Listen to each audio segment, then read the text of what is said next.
Well, NATO's military commander in Europe says it's possible that Russia may try to take more territory after its takeover of Crimea. U.S. Air Force General Philip Breedlove says he's concerned about the buildup of Russian troops along the Ukrainian border.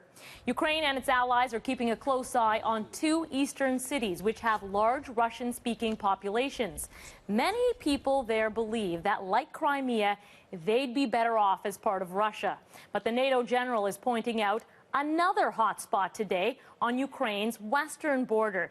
Transnistria used to be part of Moldova, but it broke away and formed its own government, which isn't recognized by most of the world. Most of its population speaks Russian, and its Speaker of Parliament has invited Russia to take control. There was a big pro-Russia rally in the Ukrainian city of Donetsk today near the border. The CBC's Nahlah Ayed was in that crowd. So, Nahlah, what did people in that demonstration want? It's pretty simple, Christine.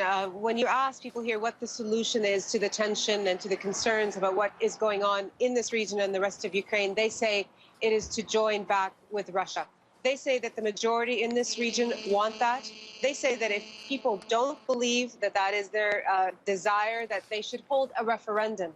They look to the example in Crimea as a possible way to, as something to apply in this region to get out of this crisis. Of course, it's not that simple, Christine, because this is part of mainland Ukraine.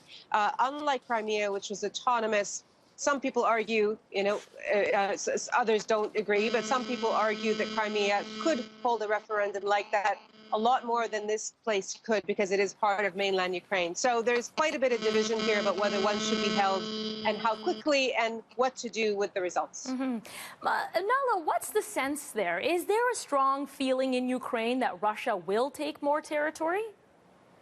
There is concern here, Christine, about any kind of possible violence. And there is, on the Ukrainian part, of course, a real concern that Putin may not stop at Crimea. They believe that he has a grander design. He wants to, in their words, rebuild the Soviet Union. Whether he actually does or not is another question. But the fact that his troops are at the border, which, as you mentioned, is about an hour away, conducting military exercises, does not leave them feeling very comforted. So on the Ukrainian side, there is real concern and a real effort to try to boost their own military and calls for help for their military, because they believe it is the only way that they might, I guess, fend off this threat, which is to fight it back.